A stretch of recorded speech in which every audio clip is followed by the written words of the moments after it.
Happy New Year, everyone. And yes, today I'm back and I'm alone. अब मुझे आज अकेले शूट करना पड़ रहा है क्योंकि आज गुण की तबीयत सही नहीं होने का कारण वो मुझे ज्वाइन नहीं कर पाई. And we are so glad कि आपको हमारी पहली एपिसोड, दूसरी एपिसोड बहुत पसंद आया. And again I am shooting my third episode और today I am just going to talk about why do most of the youngsters they are broke and also they are heartbroken. What's the major reason? Well, this talk is nothing is scripted. I'm just going to talk about my personal experience जो मैंने अपनी जिंदगी में महसूस करा है. And yes, let's do it.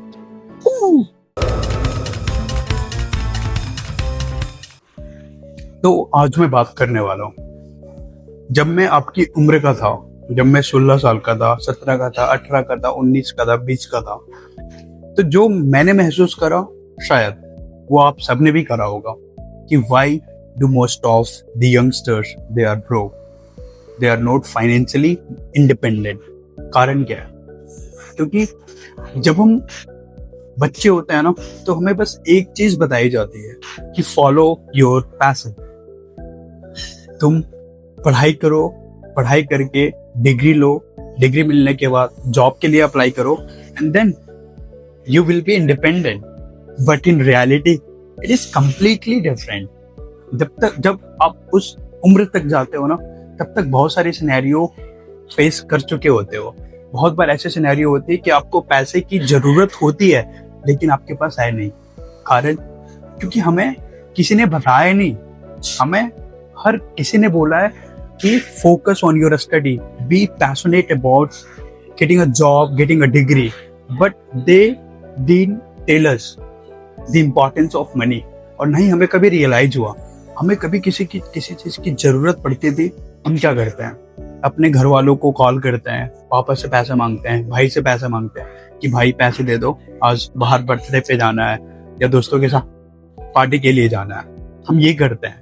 अगर कभी हमारे पास सेविंग होती भी है ना तो हम उस पैसे को इस तरह यूज करते हैं कि भाई मार्केट में न्यू कपड़ा आया, मुझे कपड़ा लेना है, अभी जारा का बहुत प्यारा कलेक्शन आया, मुझे वो कलेक्शन लेना है.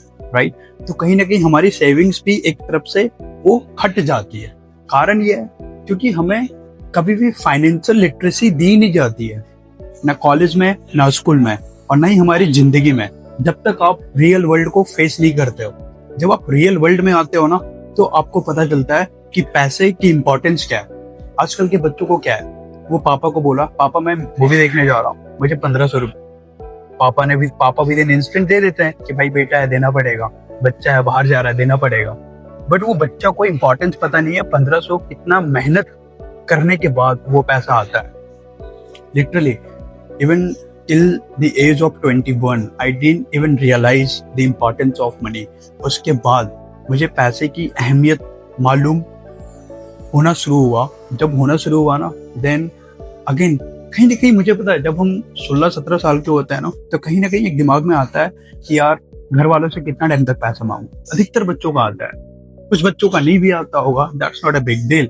बट कहीं ना कहीं ऐसा आता है यार क्या करूँ, साइड हसल करूँ, कुछ जॉब करूँ, एडिटिंग करूँ, कंटेंट क्रिएट करूँ या सोशल मीडिया मैनेज करूँ. बहुत सारी चीजें होती है जो हमारे दिमाग में आती है, लेकिन हमारी सिचुएशन ऐसी होती है जहाँ पे हम कुछ कर नहीं सकते हैं. घर वाले कभी कभी अलाउ नहीं करते हैं कि नहीं तुम्हें जस्ट पढ़ाई पे फोकस करना है, तुम्हें बाहर से कुछ भी नहीं करना है. तो एक मेजर प्रॉब्लम ये आती है. दूसरी ये आती है कि हमें फाइनेंशियल लिटरेसी के बारे में कुछ भी नहीं बताया जाता है. अगर हमारे पास कुछ सेविंग्स होते भी हैं तो उसे हम कहीं ना कहीं यूज कर लेते हैं, उसे फिर हमारे पास कुछ नहीं बचता है. तो मुझे ऐसा लगता है कि आजकल के बच्चों को फाइनेंशियल लिटरेसी के बारे में जानना बहुत जरूरी है. एंड उसके अलावा भी they really need to know the art of making money. As soon as you will know the art of making money you will be financially independent and it will help you in every perspective of your life. It's my honest opinion. जो आपको भी पता है, मेरे को भी पता है, सबको पता है, बट स्टिल हम चीजें करते नहीं है. बहुत बार ऐसा होता है ना कि हम जिम जाते हैं और विद इन 6 मंथ में हम सोचते हैं कि यार मेरी ना एक बहुत प्यारी रिप्ड बॉडी आता है, बट इन रियलिटी होती नहीं है। क्योंकि आपको पता है हर एक चीज एक समय के साथ आती है, आपको मेहनत करना पड़ता है। You have to work your ass off to get something. But कहीं ना कहीं आजकल के यंगस्टर्स में पेशेंस नहीं है, के कारण से दे कांट डू और दे कांट अचीव जो वो सोच के रखते हैं कहीं ना कहीं। और दूसरी ये भी होती है कि हमें फाइनेंशियल लिटरेसी दी नहीं जाती है, तो एक मेजर प्रॉब्लम है। थर्ड प्रॉब्लम ये है कि आपको साइड हसल करना आना चाहिए। अगर आपके पैकेट में पैसा होगा ना तो you will be the master of your own.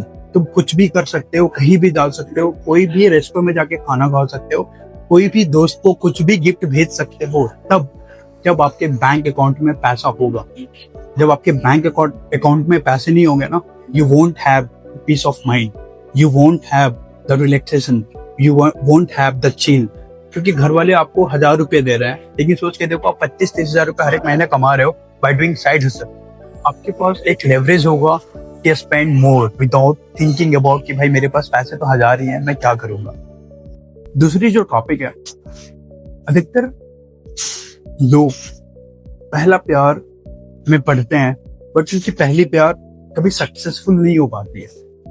कारण क्या वो प्यार समय से पहले आ जाती है? क्या हमारे अंदर वो इमोशनल मैच्योरिटी होती है जब हम पहले प्यार में पढ़ते हैं या उसे एक्सपीरियंस करते हैं? या क्या हमारे घर वाले वो पहला प्यार के बारे में बताता है? I don't think so. I think हम लोगों को कोई भी लोग कुछ भी नहीं बताता है। Literally nobody taught us anything about our body, about our money, about feelings, about love, about pleasure. तो ये हमें खुद ही फाइंड आउट करना पड़ता है कि भाई अब क्या करना है, कैसे करना है। तो जब हम पहला प्यार में पड़ते हैं ना, तो वो पर्सन हमारे लिए सेंटर ऑफ अट्रैक्शन हो जाता है। That person is the whole world for us, for me. उसके लिए हर कुछ करने के लिए तैयार हो जाता है बंदा या बंदी। क्योंकि हमारी बॉडी में इमोशनल चेंजेस, हार्मोनल चेंजेस आती है। जब हमारी बॉडी में हार्मोनल चेंजेस आती है तो हमारी एक्शन रिएक्शन हम उस बेसिस पे करते हैं। फिर वो बंदा और बंदी हमारा सेंटर ऑफ अट्रैक्शन बन जाता है। उसके लिए सब कुछ करने के लिए तैयार होते हैं। और कहीं ना कहीं हमें पहली प्यार समय से बहुत पहले, एक परफेक्ट समय से पहले होती है, जहाँ पे हम काफी इमेच्योर होते हैं। इमोशनली हम उतनी क्लियरेंस नहीं कर पाते हैं, हमारी उतनी ढंग से बात नहीं हो पाती है, ईगो क्लैश होती है, बहुत सारी फैक्टर हो जाती है, प्लस फैमिली प्रॉब्लम भी होती है। तो अधिकतर प्यार अधूरा इसलिए होता है क्योंकि वो प्यार समय से बहुत पहले आती है, जहाँ पे हमें पता भी नहीं चलता है कि एक्चुअल में प्यार का मतलब होता क्या है। हमारी पहली प्यार इसलिए होती है कि हम अपनी पहली प्यार से अपनी लोनलीनेस खत्म करें, थोड़ा सा एक आउटर वैलिडेशन मिल जाए, एक बंदा या एक बंदी हो जो मुझे थोड़ा सा एक्स्ट्रा अटेंशन दे। तो इन सब चीजों के कारण हम अपने पहले प्यार में पड़ते हैं। लेकिन ये प्यार कभी भी अधिकतर समय सक्सेसफुल नहीं हो पाती है, क्योंकि आप उसके साथ अभी सोच के देखो, आप स्कूल जा रहे हो, स्कूल में आपको किसी से प्यार हो, सिनेरियो क्या होगा? वो बंदा आपके लिए एफर्ट डाल रहा है, वो बंदी आपके लिए एफर्ट डाल रहा है, आप कंटिन्यूअस साथ में एक्टिविटीज कर रहे हैं, कॉलेज स्कूल जा रहे हैं, क्लासेस कर रहे हैं, बढ़ चढ़ के अगर एनुअल प्रोग्राम है तो उसमें आप पार्टिसिपेट कर रहे हैं, तो वहाँ पे एक इन्वॉल्वमेंट है, टच है, फिजिकल कनेक्शन है। लेकिन व्हाट अबाउट आफ्टर 10? मुझे कुछ और करना है, उसे कुछ और करना है, उसको कोई और कॉलेज मिली, मेरे को कोई और कॉलेज मिली। उसके कारण से हमारे बीच में एक सेपरेशन आ जाती है, एक डिस्टेंस आ जाता है। और ये डिस्टेंस को मैनेज करना इज अ बिग टास्क। अधिकतर लोग ये डिस्टेंस को मैनेज नहीं कर पाते हैं, इसलिए ये मैनेज करना इतनी आसान नहीं है। ये बहुत प्रॉब्लम क्रिएट करती है, jealousy, anger, you know what, we always crave that person कि भाई वो बंदा या बंदी अब तो मुझे चाहिए, उसके साथ बैठ के बात करना, खाना खाना। स्कूल में होता क्या है, आप कैंटीन में भी साथ में खा रहे हो, बस में भी साथ में जा रहे हो, एक्टिविटीज भी आप साथ में कर रहे हो। बट जब कॉलेज हो जाती है तो आप लोग दोनों की डिफरेंट फील्ड, वो साइंस में गया, आप कॉमर्स में गए, है ना, वो किसी और कॉलेज में गया, आप किसी और कॉलेज में गए, आप दोनों की पाथवे अलग हो गई। उसका कोई और फ्रेंड बना, आपका कोई और फ्रेंड बना। इससे क्या होगा, जो आपके क्लोज फ्रेंड्स भी थे उनसे भी आपका रेगुलर बात नहीं हो पाती है, वो भी एक तरफ से कहीं ना कहीं छूटते जाता है। तो हमें ऐसा लगता है कि यार अब नहीं चल पाएगा यार, वो डिस्टेंस आ रही है, वो कनेक्शन नहीं आ रहा है, वो वाइब नहीं है, वो थ्रिल नहीं है जो पहले होती थी क्लास में। अब क्लास इसलिए जाता था क्योंकि वो क्लास आते थे, लेकिन अब जाने का कोई कारण है नहीं, तो अब क्यों जाऊं। तो एक ये फैक्टर है। दूसरी फैक्टर ये है कि हमारी चीजें जो होती है ना, स्पेशली खास करके लड़कों के लिए, उनकी बॉडी में जब टेस्टोस्टेरोन आता है ना, तो उनका प्यार सुपरफिशियल होता है। पहला प्यार सुपरफिशियल होता है, पहला टच वाकई में बहुत प्यारी होती है, पहली किस वाकई में बहुत प्यारी होती है, लेकिन जो पहला प्यार होता है ना, वो सुपरफिशियल होता है। या तो फिर लोग पहले प्यार में इसलिए पड़ते हैं ताकि वो अपने अकेलापन को हटाए, पहली बात। दूसरी, उन्हें एक आउटर वैलिडेशन मिले। तीसरी, कोई बंदा या बंदी हो जो उसे बोले कि baby you are good, you are doing this, you are doing that, you are so glad, you are gorgeous, you are handsome. तो इसी कारण से पहली प्यार होती है। और पहली प्यार वाकई में लोगों को जिंदगी भर के लिए याद होती है, आप मानो या ना मानो, लेकिन अधिकतर लोगों की पहली प्यार अधूरी होती है। मेजर कारण, पहली, दोनों की फील्ड अलग हो जाती है, डिस्टेंस बढ़ जाते हैं, इमोशनल इमेच्योरिटी होती है, और बहुत सारे फैक्टर्स होते हैं। तो क्या आपने भी पहली प्यार महसूस करा है? क्या आपकी पहली प्यार सक्सेस हुआ है या नहीं? ये सब सिनेरियो एक अलग सिनेरियो है, but in life everything changes.